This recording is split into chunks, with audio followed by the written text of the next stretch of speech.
Okay. Just to for the record, let me just go through that one more time.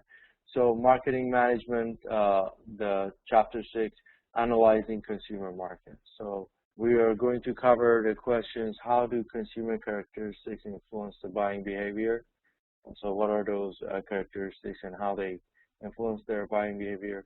And what major psychological processes happens, and what are those and how they influence their responses to the marketing program? So whenever we have a marketing place and marketing in place, what are the responses of the customers to that marketing, and how they, what happened psychologically in their mind?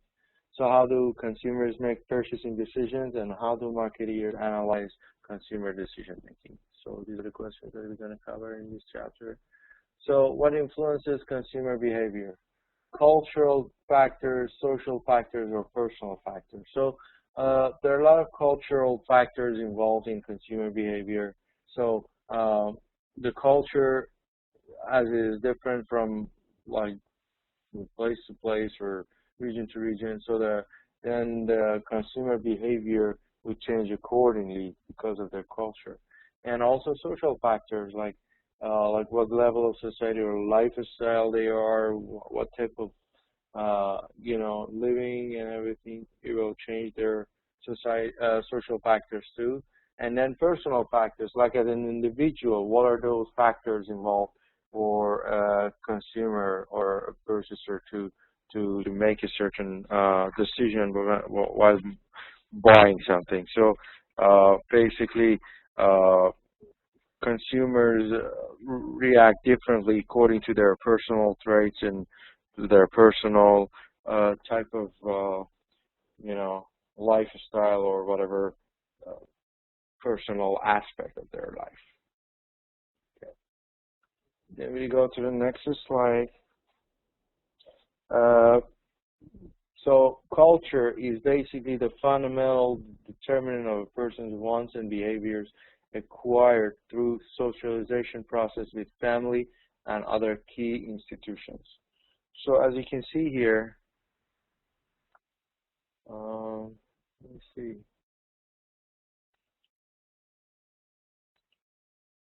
I think we covered this, right?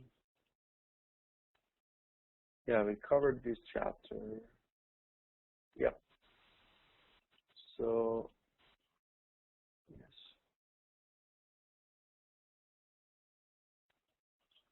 Yeah, let's do the next chapter. We are supposed to do chapter 7 today.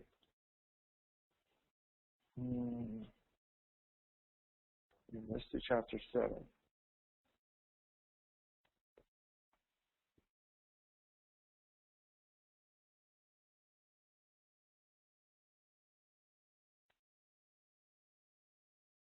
Yeah. So basically, that was the consumer market, the previous chapter that we covered last week. So this week we are going to analyze the business market. So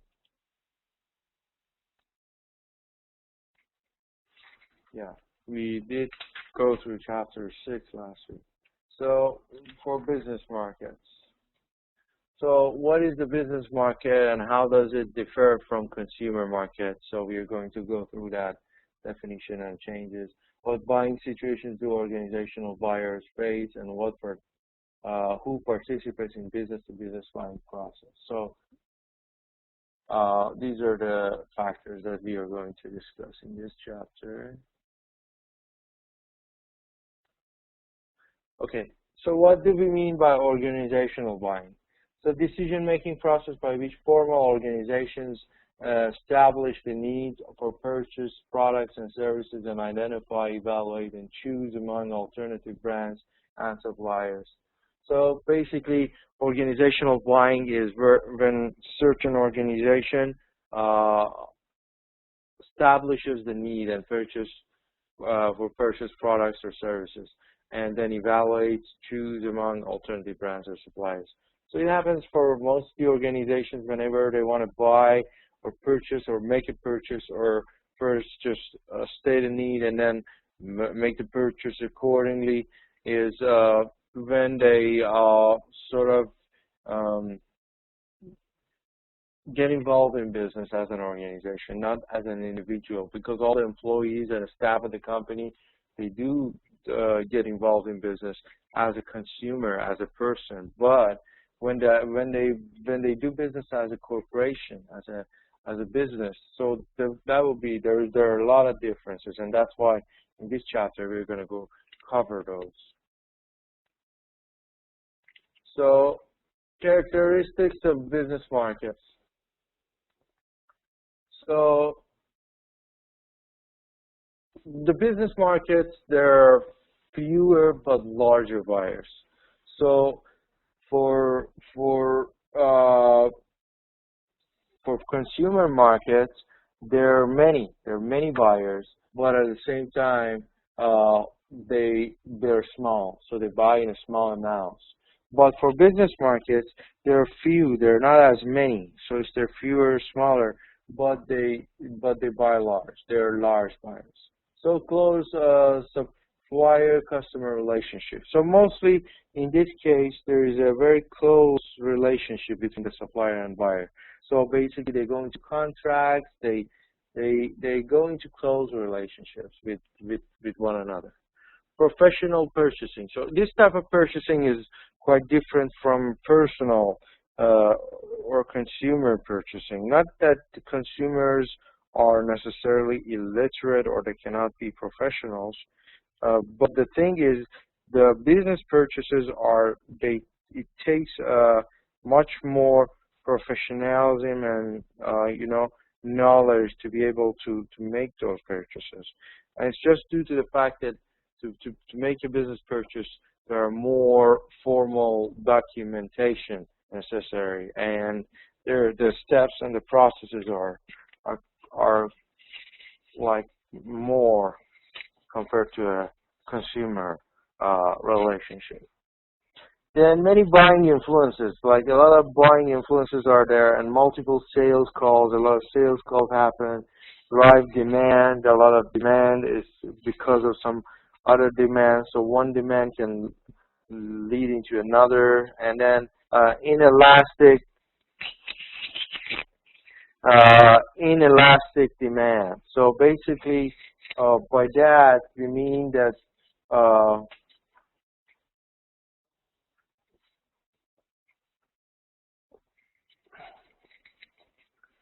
the total demand for many business goods and services is inelastic. That is, it's not much affected by the price changes.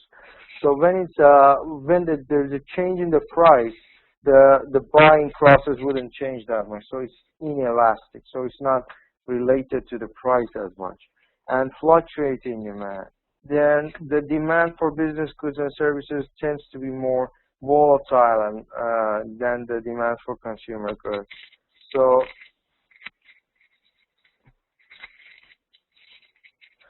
just an example would be a given percentage increase. Just a small increase in consumer demand can lead into a much larger increase in the demand for plant and equipment necessary to produce that output.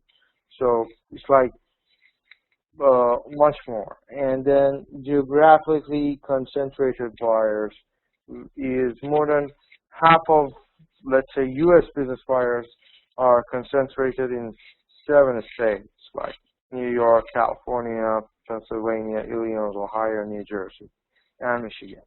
So it's just geographical concentration of the businesses that go on. So at certain cities, like the capitals, there are more businesses going on. And then direct purchasing. It's like business buyers often buy directly from the manufacturers rather than the middlemen, so that they can get a better deal and stuff like that.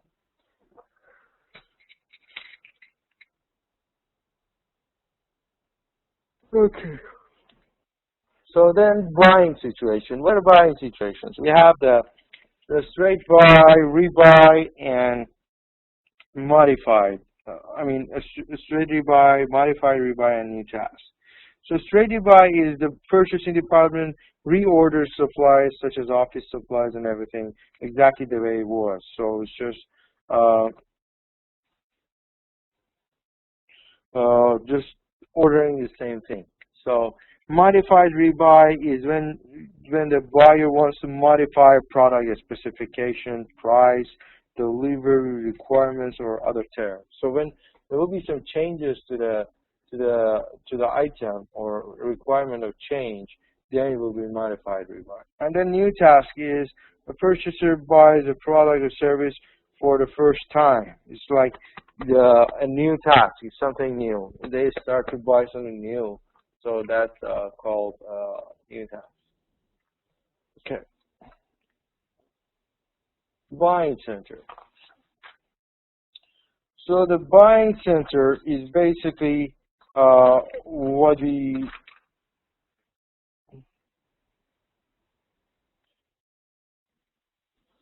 have is initiators, users or others in organizations who requested something to be purchased. So those are the initiators, that they initiate the business deal to happen.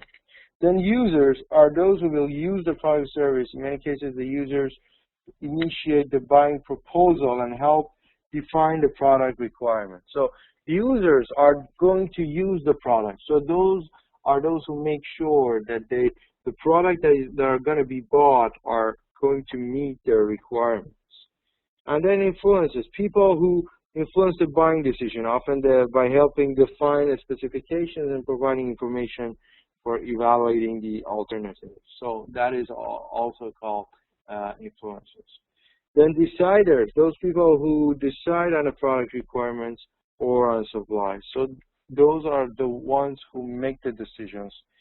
So that's why we call them deciders. And approvers are people who authorize the proposed actions of the deciders or buyers.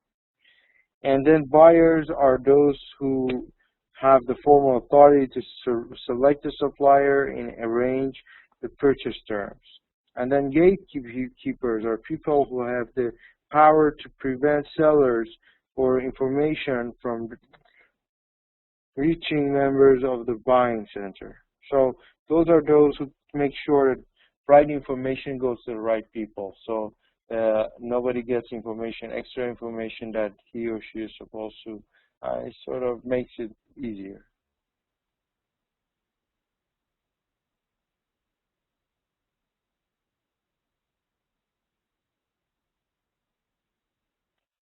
Okay. If there's no questions so far, we go to the next slide.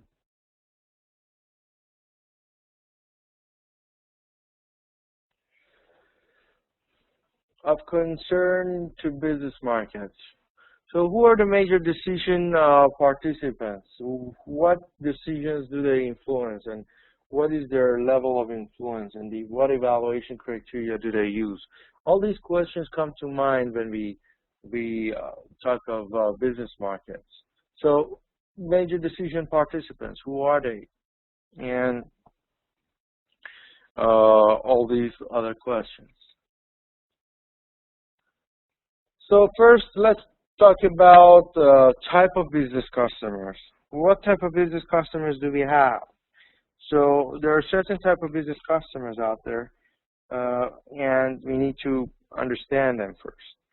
So the first one is called price-oriented.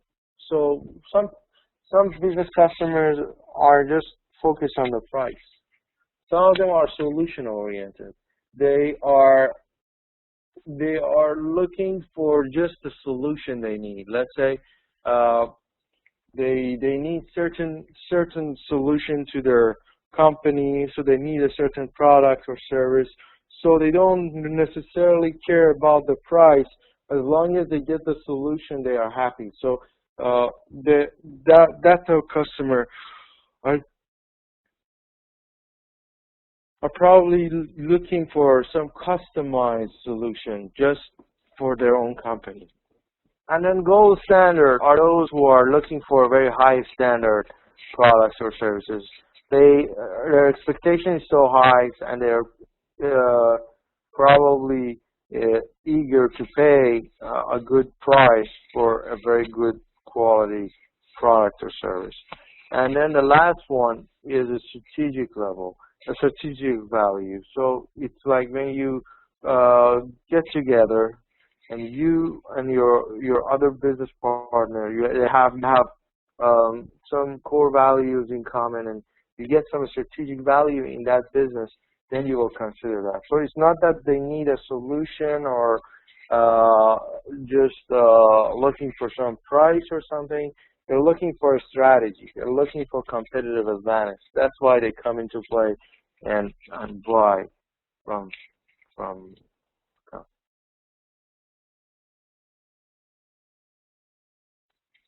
Okay. So how do we handle the price-oriented customers? So in order to handle them, we need to limit the quantity that they're purchasing. So they would do that. Gold standard, Mr. Gyasi, is those customers who are looking for very high quality. They're looking for very high, they have high expectations and they want them met. So they wouldn't mind paying extra, but what they need is super quality. So that's why we call them gold standard. Then getting back to the price-oriented customers, we limit the quantity that they purchase, and they do that too. Then, I mean, they want more probably, but we give them like a limitation. And then we don't let them to do any refunds, because these type of customers, they are very much into returning the products, asking for refunds. So sometimes you have to be strict to the customer and say, you know, there's no refunds and stuff like that. So make no adjustments, no changes, because then you're getting somebody a good deal. It's already a good deal. So if they want to make changes, so you would say no, and then provide no services. And mostly the companies wouldn't give them services, just the whatever they have. So these are to handle those type of customers.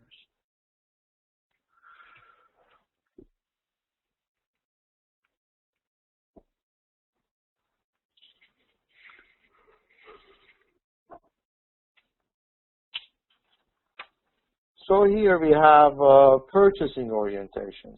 So purchasing orientation is when the customers, they want some buying or procurement or supply chain management. So these are different aspects of purchasing requirements or orientation, purchasing types.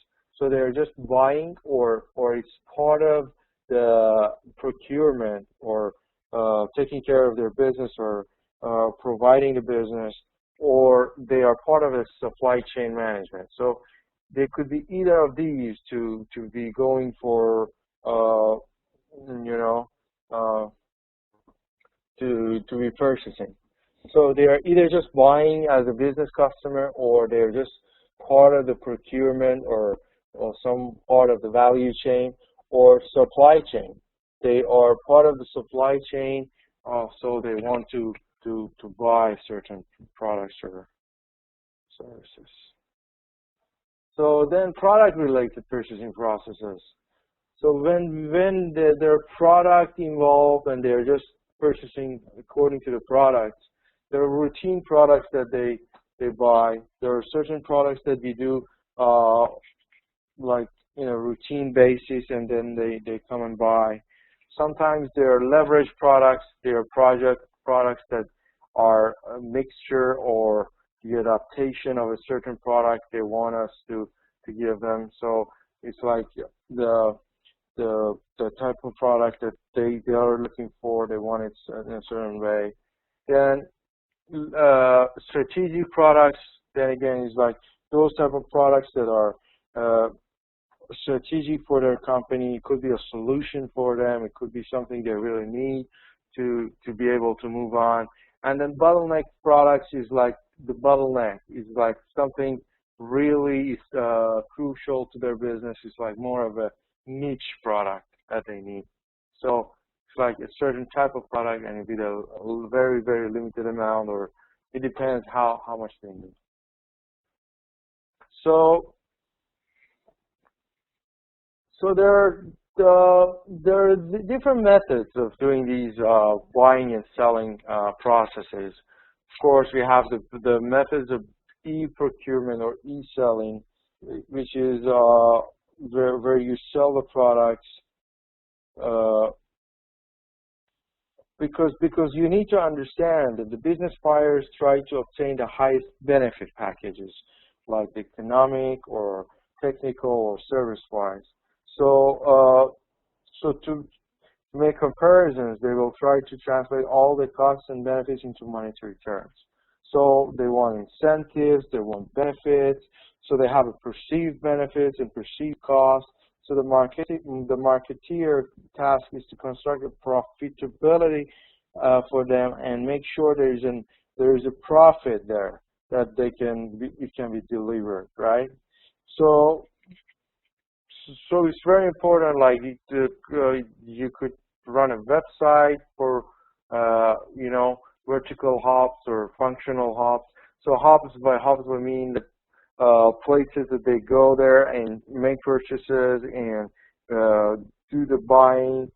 So and then direct extranet links to major suppliers. Sometimes they want extra links to the major suppliers of the buying, and then buying alliances. Sometimes some of them group up together and make an alliance to make some purchases.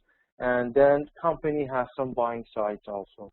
So when you go to the websites of certain companies, they say, like, what do you want to buy? Is it a business purchase or not? And how it works, it differs from each other. So that is also one of the crucial aspects of it. Forms of electronic marketplace. So basically, there are different types of electronic websites or marketplace. One of them is catalog sites. Companies can order thousands of items through electronic catalogs distributed by e-procurement software such as Cranester. So it's like an online catalog. They go and they just order as much as they want. So that's the way it is. Then vertical markets is companies buying industrial products such as plastic or steel or chemicals or services or logistics, and they can go to a specialized websites. They call them hubs. So hubs are specialized websites. So that's what we mean. For example, you can go to plastic.com and then buy plastic, or steel.com, all these kind of websites.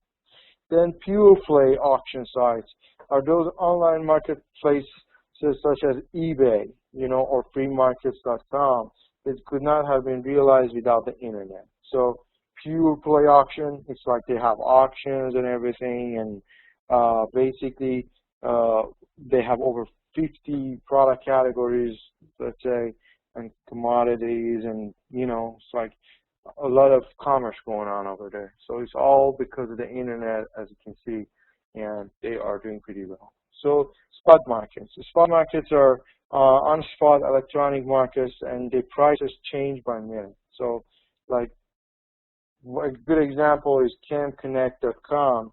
Is an exchange for buyers and sellers bulk chemicals such as benzene and all those B2B businesses, business-to-business things. So that's a good spot market. And then private exchange. Private exchange, like HP, all those companies like IBM, Walmart, they operate private exchange to link with especially invited groups of suppliers and partners under web. So all these companies, they also do business with their private partners. Then barter markets. In barter markets, is participants offer a trade of goods or services. Barter markets is like the traditional way of doing the business, because it used to be the case, like back in the day, that people would change goods and services. Let's say there was no money, so let's say I would say, okay, you give me food, or you cook for me then in return I will fix your shoes, or you know, you teach me this course, and in return I will repair your car, you know, that kind of a thing. So instead of something, I give you something. Give me your bananas, I'll give you my oranges. You know, it's like exchange. So barter markets are still there, you know. Instead of money, they exchange goods. And then buying alliances. Sometimes they just, several companies buying the same goods join together to form a purchasing group. And then, you know, it makes them strong, and they can do a better job. So why not, right? Okay. So then we are going to assess the customer value.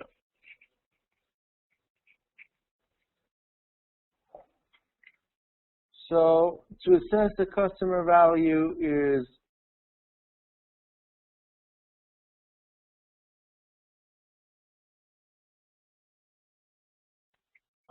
first, let me pause for the last slide right here. So I want you to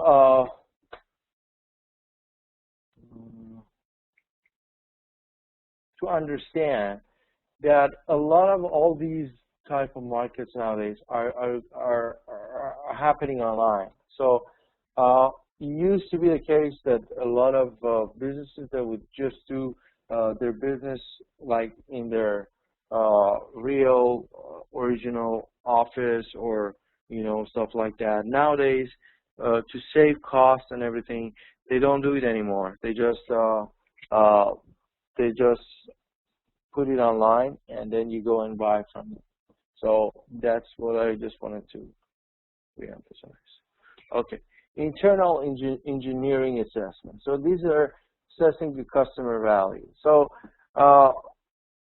all these different types of assessments are tools for you to be able to assess the value that the customer is getting, right? Because the customer, end of the day, is looking for some value, and you are going to make sure that they will get it. So basically, internal engineering assessment is have company engineers use the laboratory tests and everything to examine the weakness and strengths and everything. So it's like you use the laboratory and everything to make sure you are doing the right job. Then field value and use assessment is like you interview customers about how cost of using a new product compared to those of the using in already in use, how the cost is working for them. Like the task is to assess how much each cost element is worth to the buyer. So it's like sitting with the customer, getting their ideas, what they think, and stuff like that. Then focus group value assessment is like ask customers in a focus group what they would put on potential market offerings. So this focus group assessment is like just taking a bunch and then assessing them. Then direct survey questions is ask customers to place a direct dollar value on one or more change in the market offering. So we did cover surveys in the research chapter, if you remember. So that could be utilized. Then conjoined analysis is ask customers to rank their preferences for their alternative market offerings or concepts. And then you use a statistical analysis to estimate the implicit value placed on each attribute. So it's like you ask them to rank, and then you put an implicit value on that. Then comes compositional approach is like ask customers to attach monetary value to each of three alternative levels of a given value. So it's like they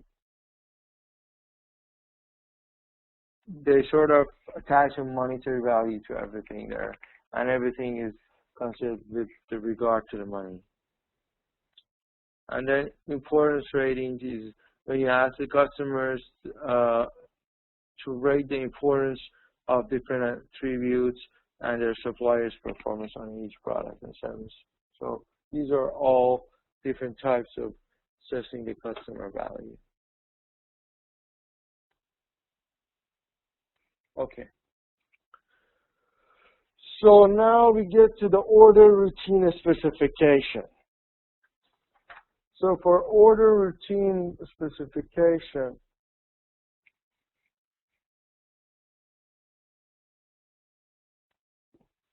is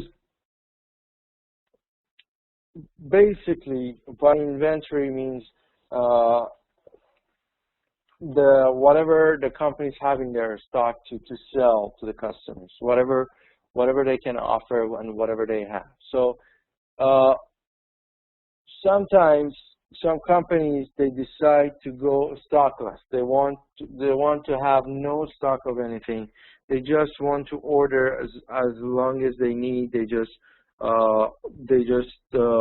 order accordingly. A good example is that Toyota. Toyota is like they have the just-in-time thing, and they just order accordingly. So when you order a car for Toyota, it will take them a while to get that ready for you because they don't have anything in their stock. So that's how they make purchases. So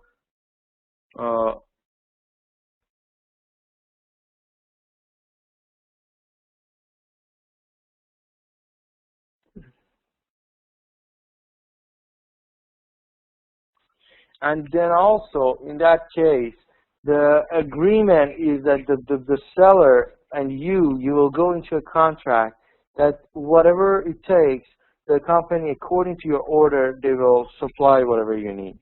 So in that case, you mostly have a certain price agreed already, and you'll just order and they will give it to you. Mostly it's on a fixed price.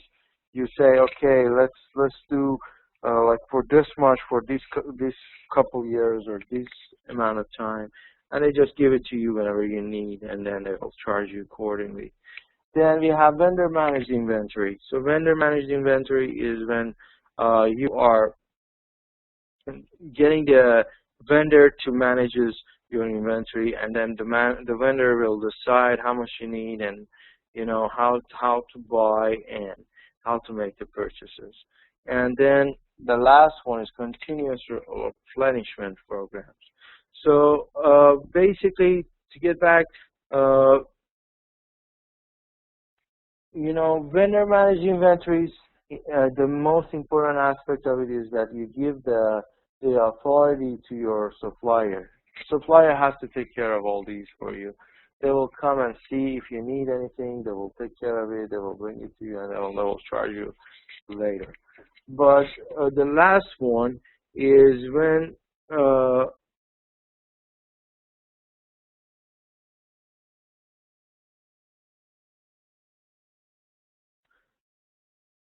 it's when you're continuously replenishing, because these type of suppliers are very, very in demand. So they basically replenish everything as soon as they can. So and it's very much into the inventory aspect of it, because all it is how much you need a product and how you need a product. So let's say Walmart or let's say retailers like Target, like certain companies that they always need to have stuff in their stocks. So because the customers are buying all the time, so their stock is going out all the time. So continuous replenishment is vendor managed. Okay, I'll explain it to you, Mr. Biasi. So the continuous replenishment is when the customer is buying, so the stock will go out. So what they need to fill it as every single day, maybe every hour, every other hour they need to get new stock. So that's the way they do it. They go to the vendor, they set an agreement that it's like a continuous increase in their stock. Whenever they need it, they just add on and add on. So that's continuous replenishment. And to answer your questions, your vendor managed inventory is when you ask your supplier to come and take care of your supplies by themselves. You don't want to bother about them. You ask them to come and see how much you need and everything, and just give you whatever you need. Okay.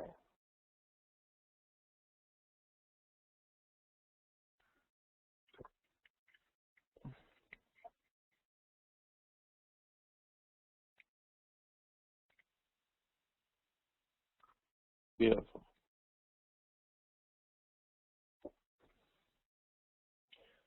So the desirable outcomes of a business-to-business is when the it could be on time, in full, or no error kind of thing. So basically, the good benefit that the business-to-business transactions have is always on time, it's in full, and it's no error. So that's the abbreviation you have. So they are on time, they are in full, and they have no error. So that's the good thing about business-to-business deals. So establishing corporate credibility. So basically, the corporate to be credible, to be reliable, to do businesses, they have to have expertise. They have to be expert in what they do, so that you can trust them and you can let them do what they do, because you know that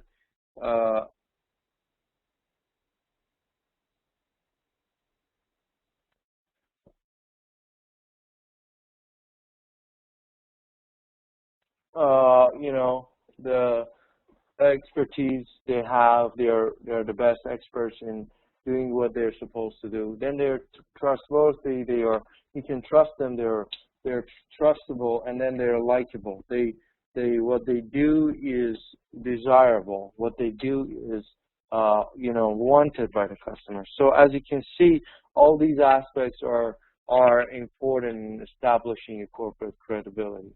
So especially in your type of business also. If you're doing a business-to-business, you definitely need these criteria.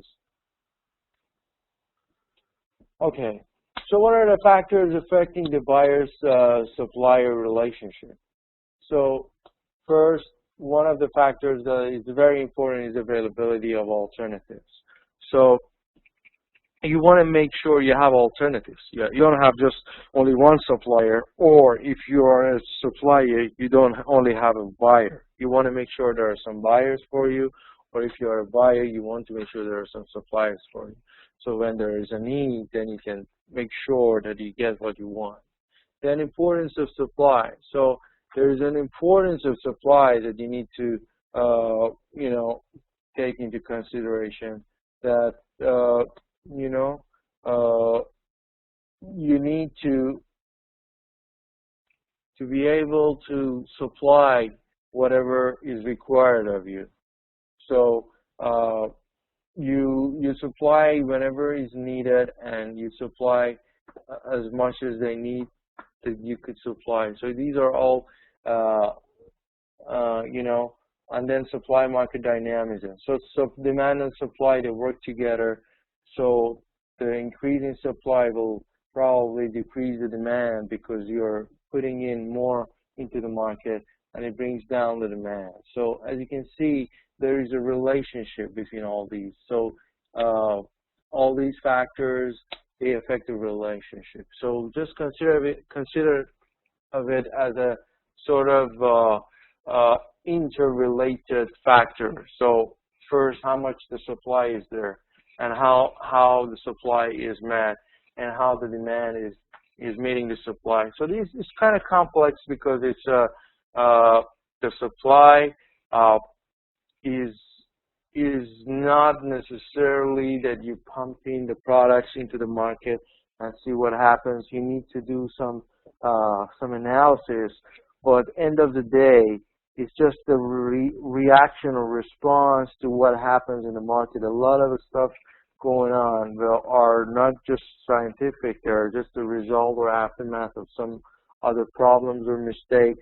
So you need to be able to react to those accordingly as soon as possible. That's why it's complex. And then it's dynamic. So it moves along. It moves like from very high to medium to low, very low. So it's not as stable. So supply for sure is changing accordingly, and it's like very dynamic. Okay. Then we have the categories of buyer-seller relationships.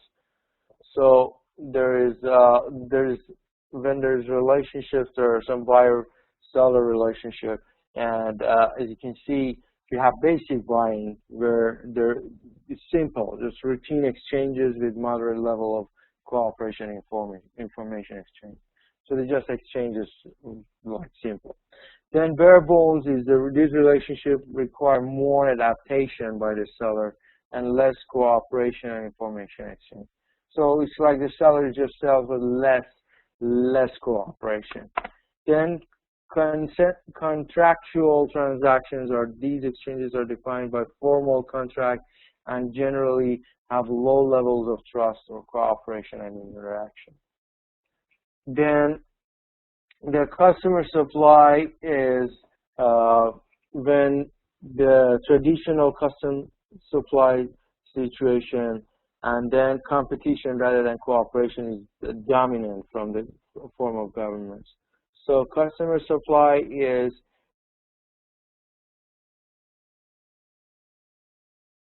more of a competition. It's like they compete against each other.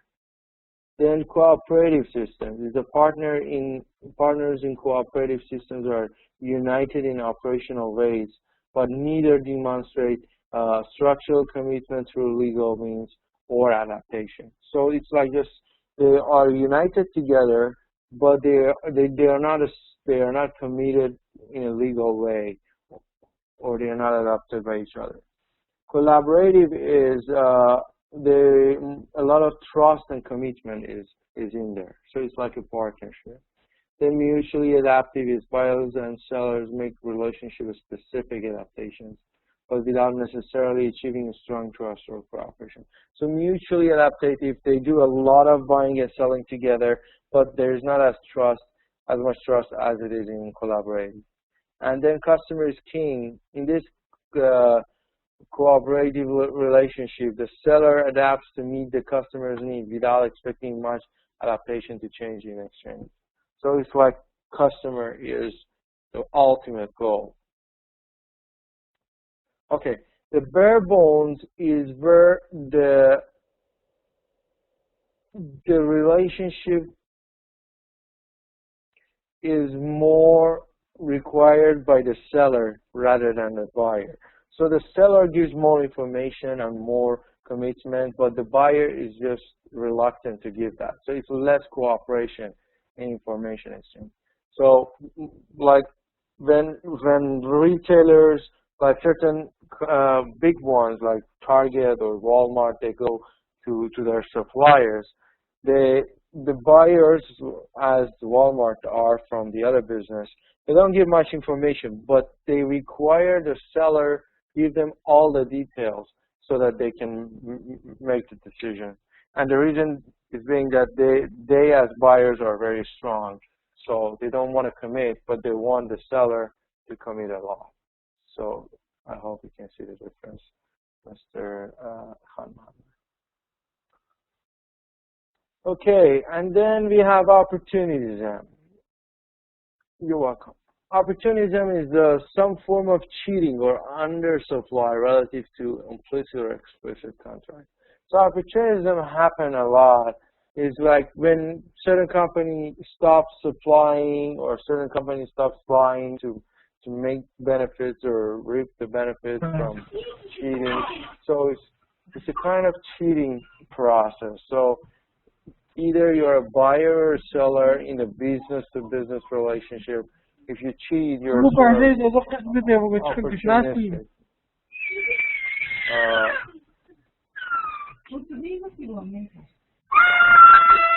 I appreciate. I don't know whose speaker is on, but please, if you don't have a question, please silent your speakers. Okay. So that's the type of business that mostly is not welcome, is frowned upon.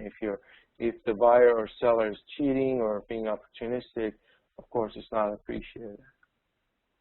Okay. So is there any questions so far, or do you think we can go and move on to the next chapter?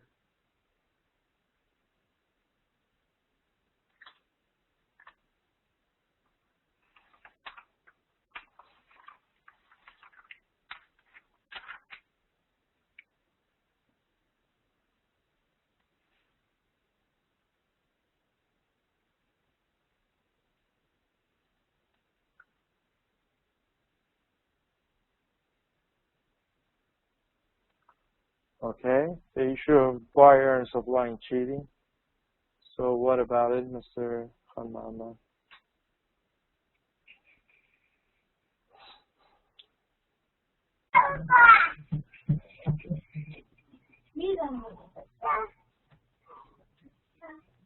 Oh, okay. Yes, it's something that I don't know who the speaker is. Is that Mr. Zubair? It's you. So the cheating process is, let's say you're a buyer, right? If you're a buyer and then you just decide to make certain opportunistic moves, you know, what happens is you explicit contract, you try to cheat or don't meet the requirement of the contract. Let's say you're required as a buyer to buy this certain amount, but you underbuy, you don't buy as much as you agreed to buy. So that's sort of a loss to the company, and you try to hide it by some paperwork. That's cheating. Or like as a supplier, you go into a contract to supply a certain amount for like the next 2 years. Suddenly you want to just change it and make some changes. So it's against the agreement. So if you want to do that, it's cheating, and you're not supposed to do that. So these kind of things are pretty common, and you know, those companies who are smart enough to don't let them happen are the successful customers.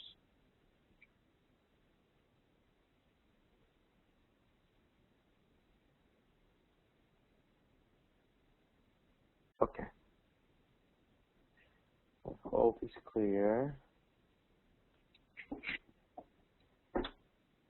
So now let's go to the next chapter, Chapter 8, Identifying Market Segments and Targets.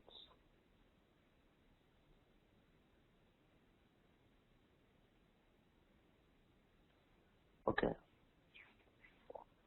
So here in this chapter, we're going to identify market segments and targets.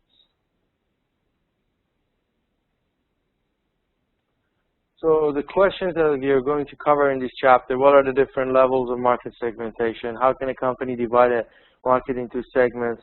And how should a company choose the most attractive market? And what are the requirements for effective segmentation? So these are the questions that we are going to cover in this chapter. So effective targeting requires identify and profile distinct groups of buyers who differ in their needs and preferences.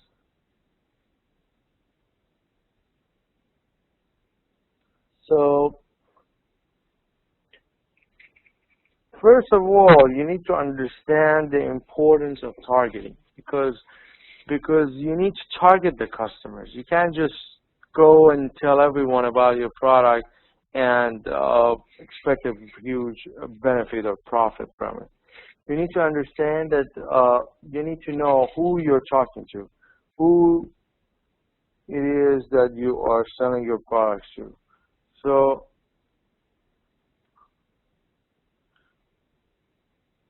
that is very important. Then the second step is Identify and profile distinct groups of buyers who differ in their needs and preferences. So first, you need to identify what are their differences, like the buyers that are out there, what are their differences, how they are, and what are their buying routines, and all these aspects of them. Then select one or more market segments to enter.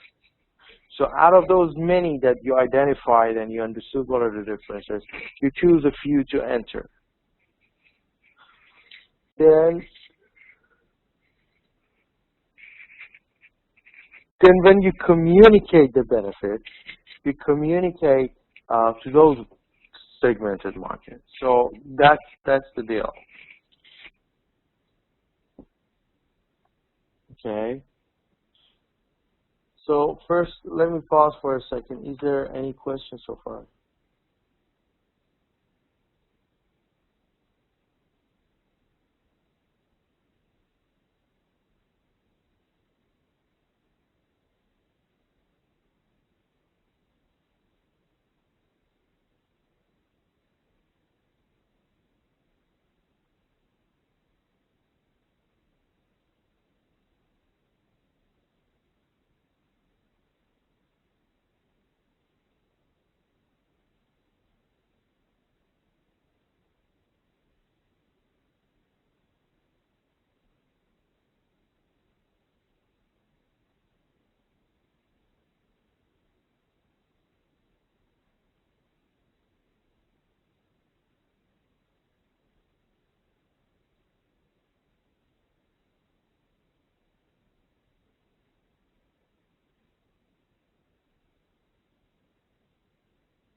Okay.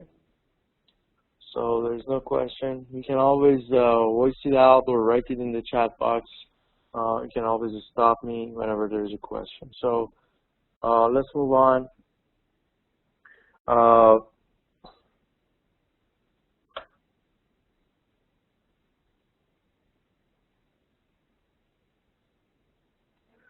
Okay, there are 4 different layers or levels of micro marketing. So to do micro marketing, we sort of go to segments, to niches, to local areas, and individuals. So it's pretty straightforward. When you market, you go to the segments, those segments that you chose. And then niches, like niche markets, like very small, different segment that they have a very small niche preference. So you go to them and, make sure that you give them what they want,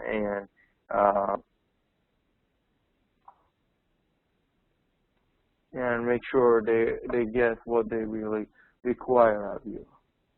And local areas. Local areas are those areas that you can go and do marketing because your company is where you're located. So it's always a good idea to do a local marketing so that people in your neighborhood know about you, because you could always benefit from that. And that individuals, going to individuals and market there. So all these are different examples of micro marketing. Then segment marketing. What is segment marketing? It's targeting a group of customers who share a similar set of needs or wants. It's pretty simple. You just choose different, set of people, like few, and then because they have similar type of understanding of the products or in the certain group. So if you send them over, they would definitely need some marketing.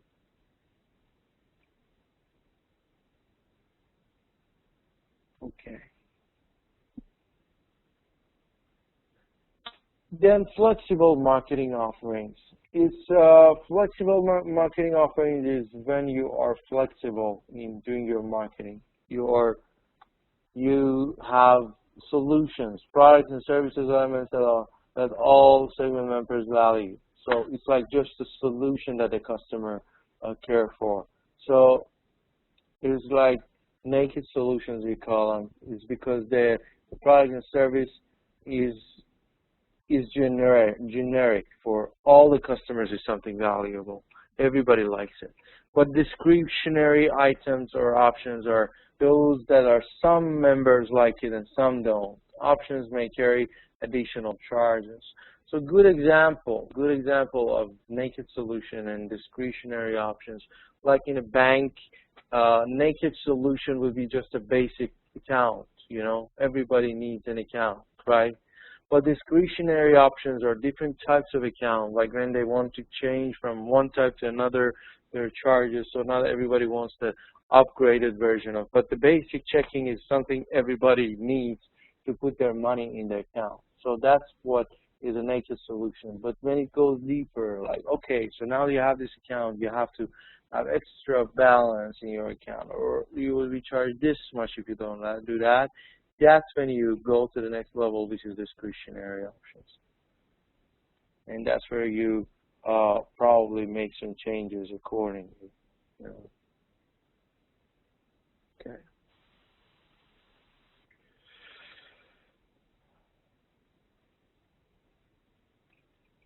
Then we talk about experience economy. So the economy is basically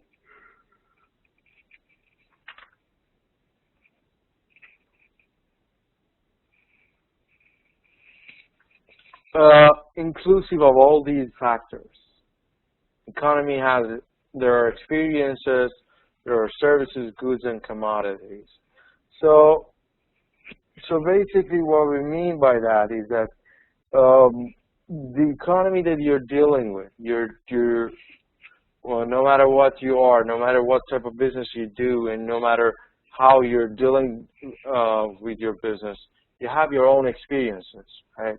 Then you have services, like your services, your seller services, all these sort of services that are out there, and the goods and the commodities. So all these, they interact and intermingle and they work together, and they bring about a final end product. So you need to be careful of you know, not mixing experiences with your services or goods with your commodities, because end of the day, all of these will shape your business, and your business will sort of follow up according to the way that you are dealing with all these factors. So you have to be able to understand how your experiences could blend in with your services and goods and commodities, and like, because experiences are intangible. They're not like necessarily like monetary or physical. They are something that you have experienced through the years. So it's just a matter of how you use them together in order to run your business. So then customerization is a term that basically you combine operationally driven mass customization with customized marketing in a way that empowers customers. So all it is just you give your customers choices, you know, because it was back in the day that customers had no choices. You would just produce the product and they would just buy it because they needed it.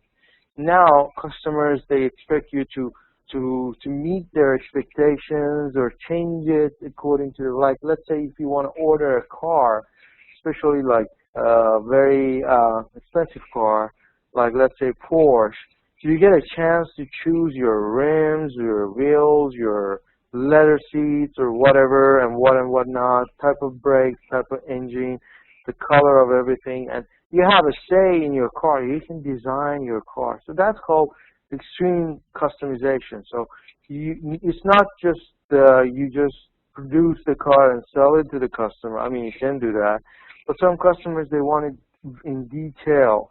I mean, they want it extremely customized. What's the difference between good and... Okay, so that's how it is, and how you can customize and give chances to customers to choose what they want you to do for them. So it's very important to be able to to set a balance over there, because some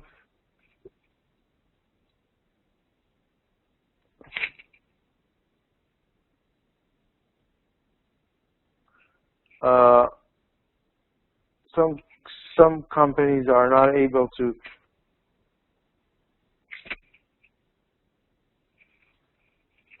meet the expectation at the end of the day. So you don't want to over empower the customers. You want to make sure that there is a balance with what you give to the customer and what you basically you know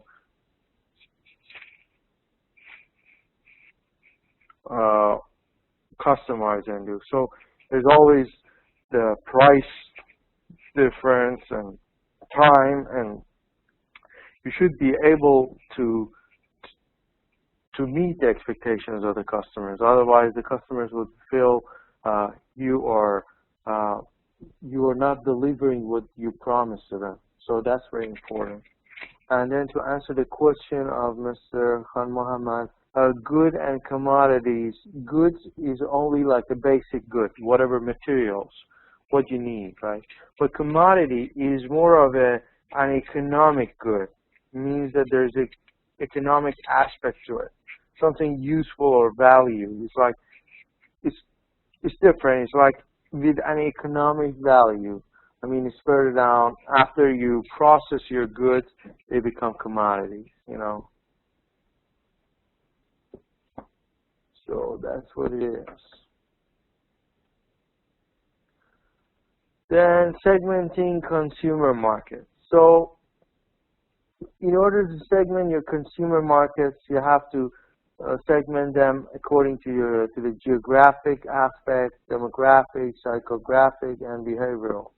So basically, the geography of your location and your customers, that will give you a very good idea of what you want to do and how you want to do it. And then demographic is the type of customers, their age, their sex, whether they are male, female, or whatever, and then what are their preferences. So if you categorize them, all these all these factors help you to come up with a segmentation.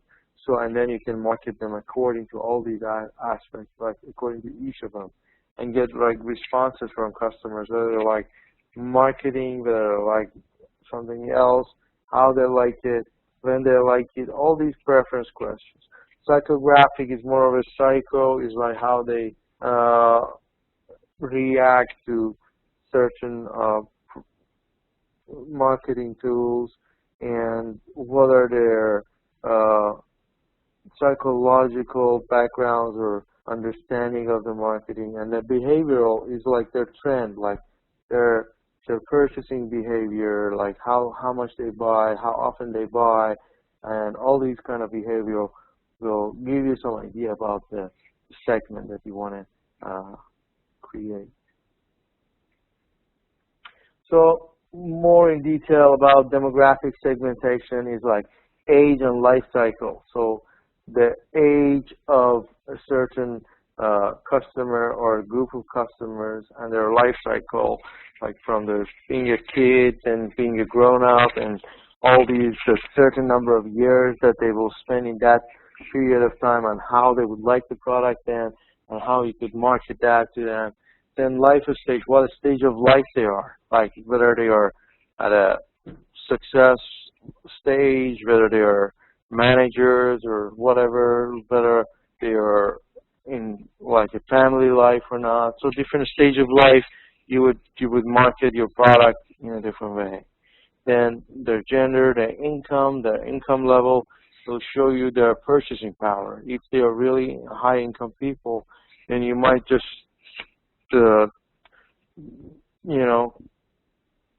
focus on certain preferences that they have. They are more into customized versions of the products. You can charge them more, but they expect more, so it all matters. Then what generation they are from, like baby boomers, like what type of generation, and according to their generation, they have their own preferences. Then social class, like what classes they are. Are they like the from the poor class or like middle class, upper class, well, all those classes, and how that affects the you know, their class. So all these aspects are important.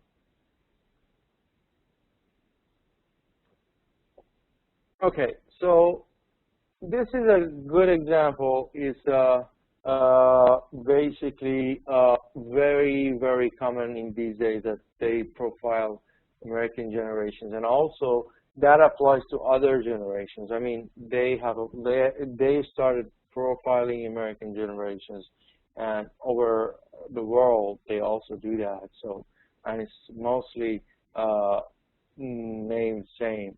So we have these generations, and each of them are separate. Like baby boomers are different from Generation X or Generation Y. So Generation Y are, you know, now millennials, like they are very computer savvy and internet savvy.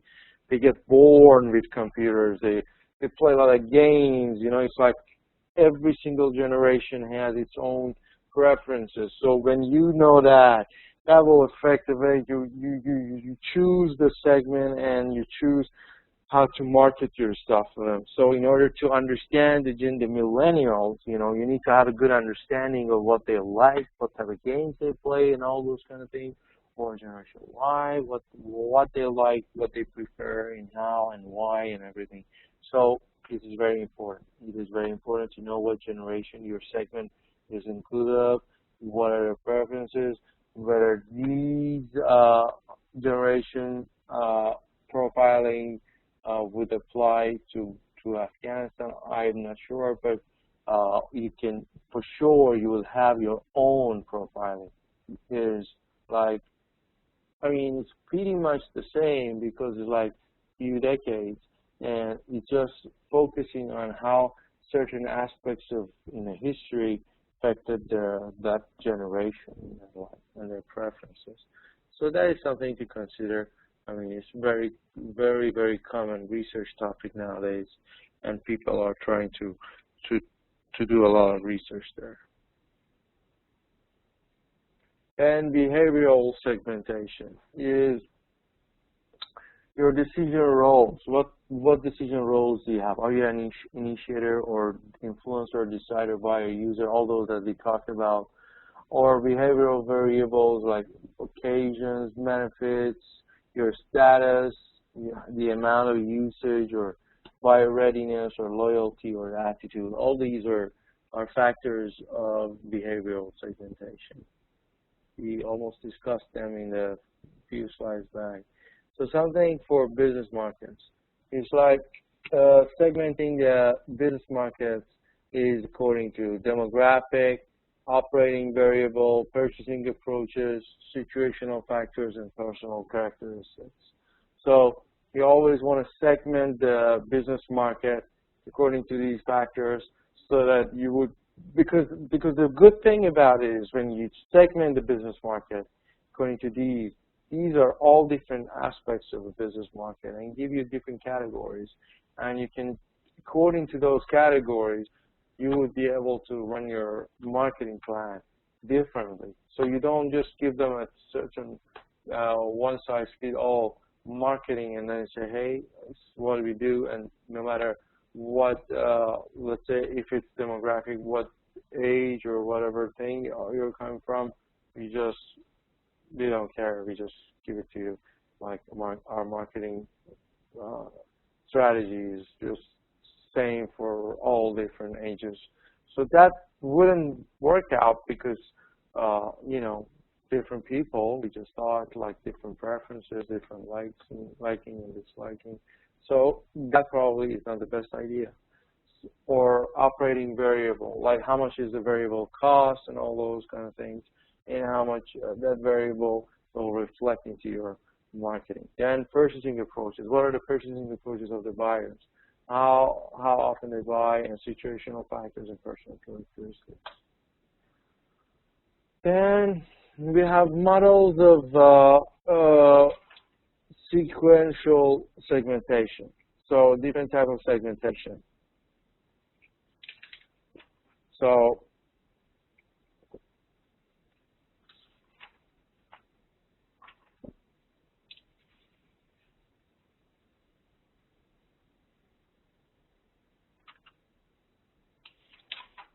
what I want to focus on is stage of decision is basically what stage of decision you are at, and what that stage will translate into after you make a purchase.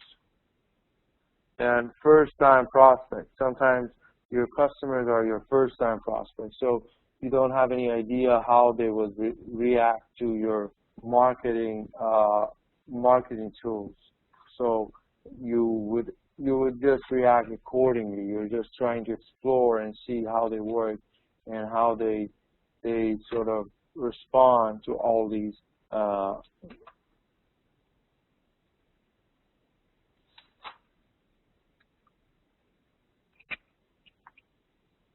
marketing tools. So novices or newbies or just those who are very new to the product, or those who are probably less educated about those products. So probably you would think of giving them some more information about the product, educating them, and at the same time trying to impress them so they buy the product from you. Then sophisticates are those who are more knowledgeable and they know what type of product they use, so they are very particular probably about what they want and what they take, and so that's how you would respond to those.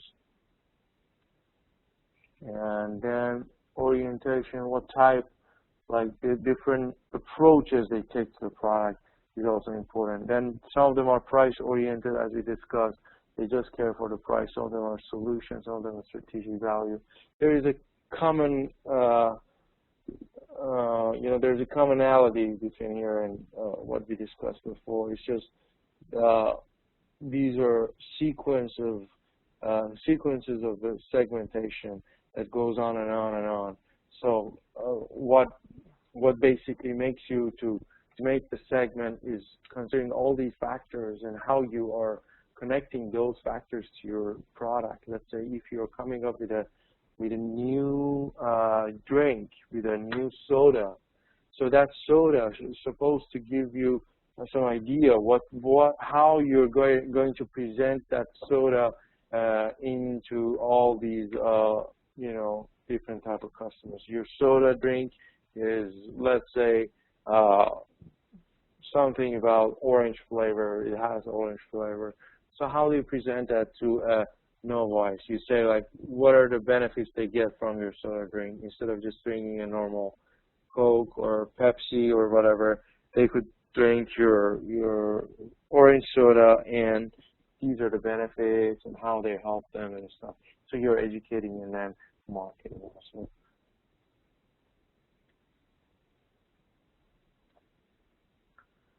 Okay, so then we go to the next level is the different type of segmentation.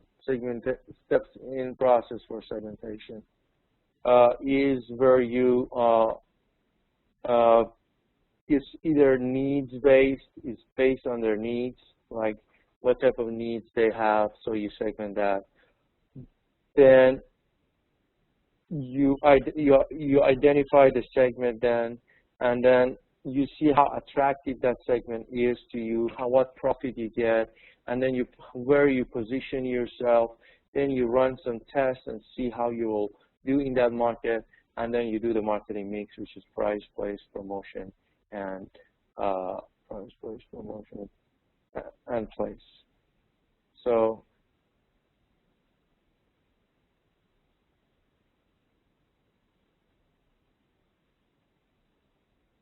So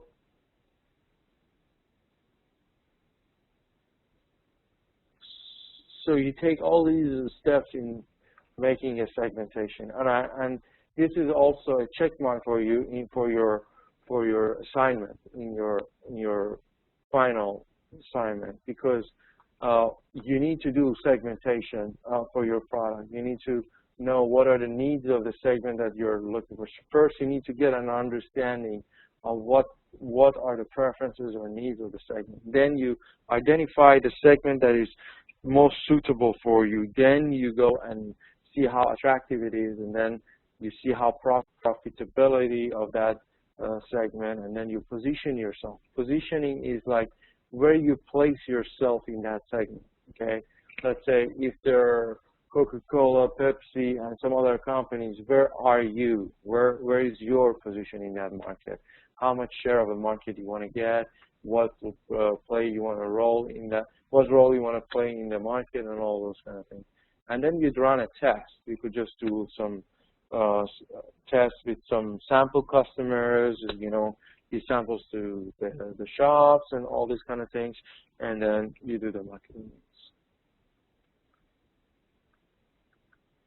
So effective segmentation criteria, to finish the slides for today, is it has to be measurable.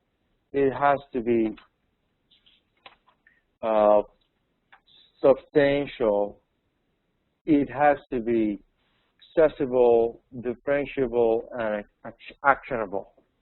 So measurable in a sense that it could be sized up. You could see the purchasing power and characteristics of the segment. Then it should be substantial. It should be large, and profitability should be enough for you to serve. It shouldn't be just sort of very small one that doesn't give you any profit. You want to make sure that the profitability is there. Then it should be accessible also. So you should be able to access that market as well. And then it should be differentiable. It means the segments are conceptually distinguishable, and it's not mixed with other segments. It's something that stands by its own.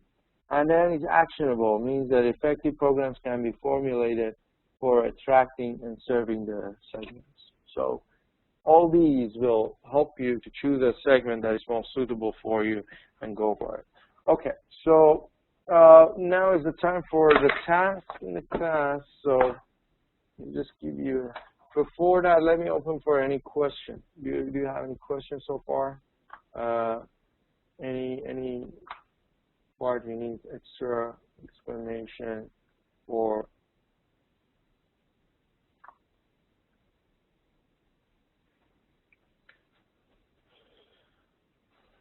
Any part you need more explanation or clarification, or you have some comments you want to share with us? Anybody? Okay. If there is not any, then here is what we do. I want you to identify which generation you are at, like which one of these, and tell me what are your profilings, what are your preferences. Like name a few and tell me how it affects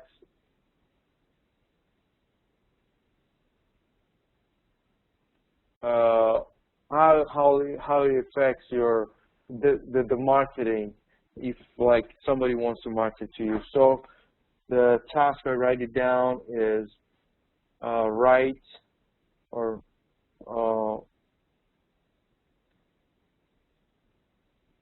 identify what generation you are at and what are the characteristics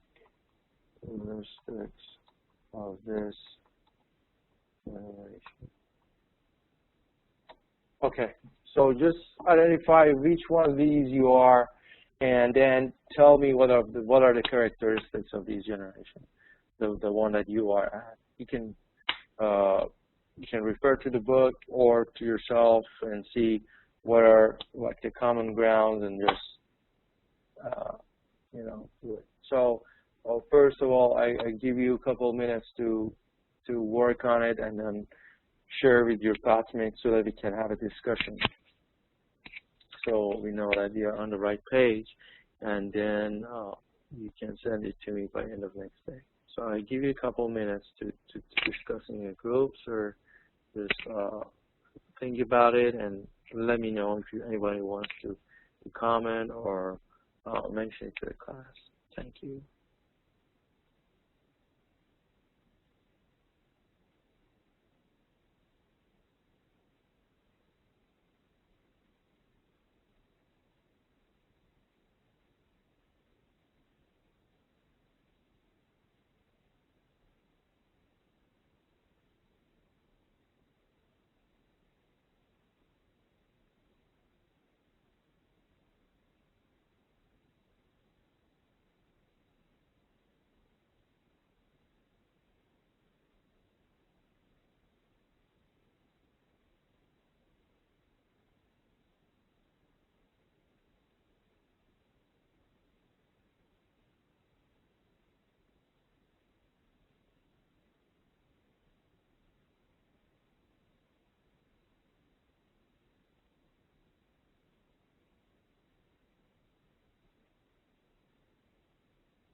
Okay, so anybody wants to share or comment?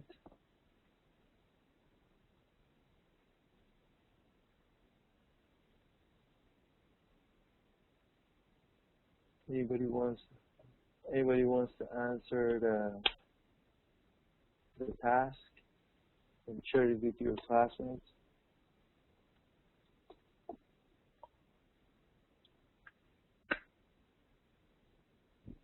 Any comments?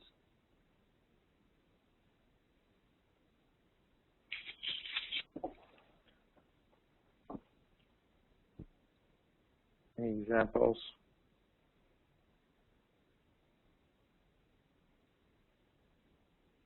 You can write it down, or you can just raise your hand and share it with the class.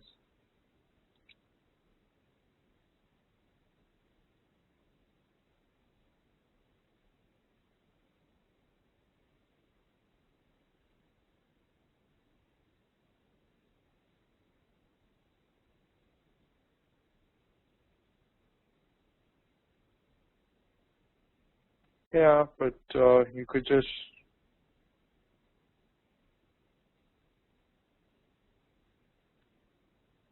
name a few.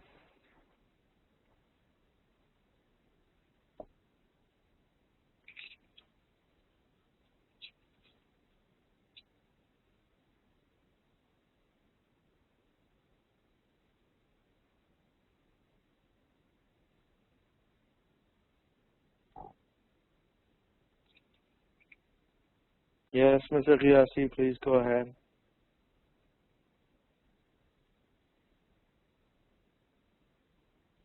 Mr. Riasi, you want to share with us?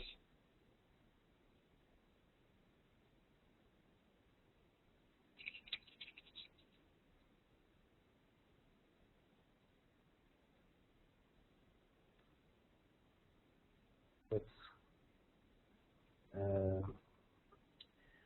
the difficulty is like working a lot during the day.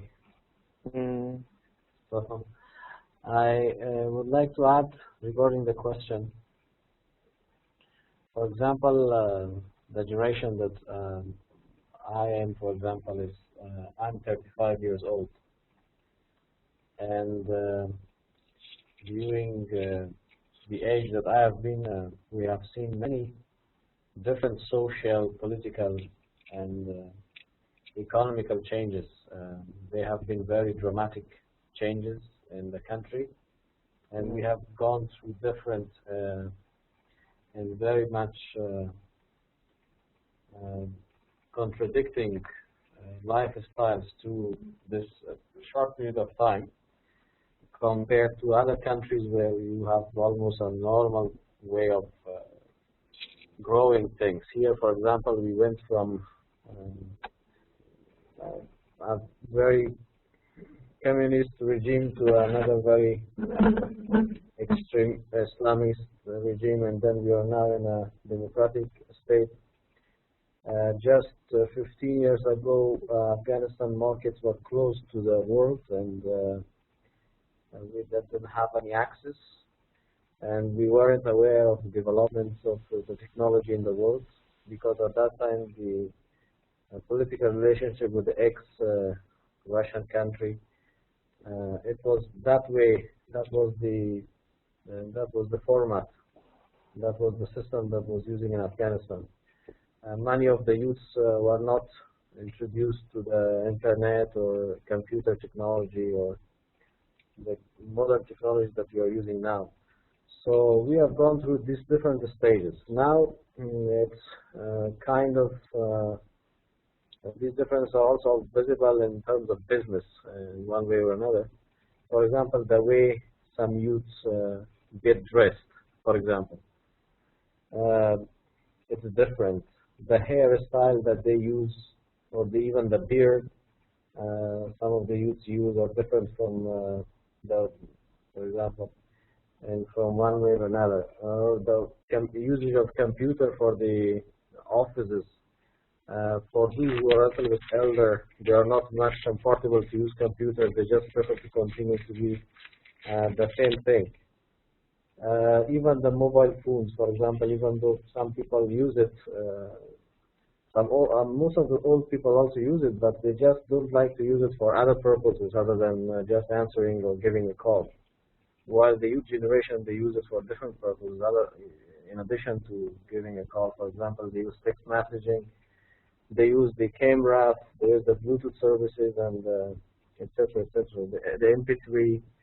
So, as I said, these are the characteristics of the generation that I could talk of currently in Afghanistan, especially on the female side, for example.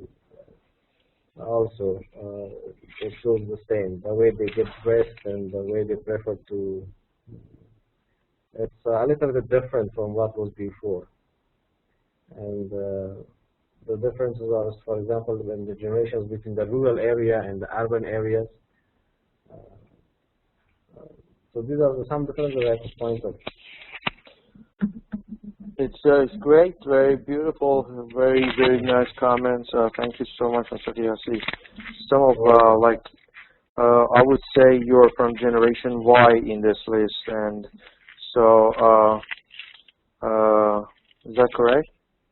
You were born after 78, right? Yes, you're right. Okay, so yeah, some of other like general characteristic of this generation is like they are tech savvy, they like technology, they are family centric, they are achievement oriented, and they are team oriented. they are looking for attention because, like the previous generations, Generation X and baby boomers, are those older managers or those people in the business. So we, like Generation Y, is coming in and sort of tries to grab the attention and be able to move on to the next stages. And perhaps it's like there's a big growing sort of input of this generation into the market now. So they will be future managers or CEOs or like the top level management. They're just moving their way and moving their way up the ladder and stuff like that. So like as you can see, there are different characteristics, and those you mentioned are also some other aspects of it, which is like very much because of the cultural and I would say regional differences. But there are a lot of commonalities all over the world, so they are pretty much the same. So, and Mr. Khan Mohammed also mentioned some of them.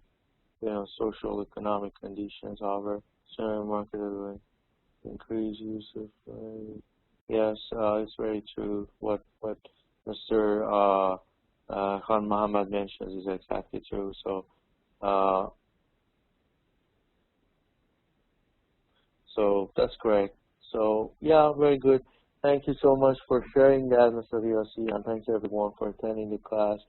So with that, I just want to end the class. Thank you all for attending the marketing class, and I'll look forward to receive those by email, those tasks.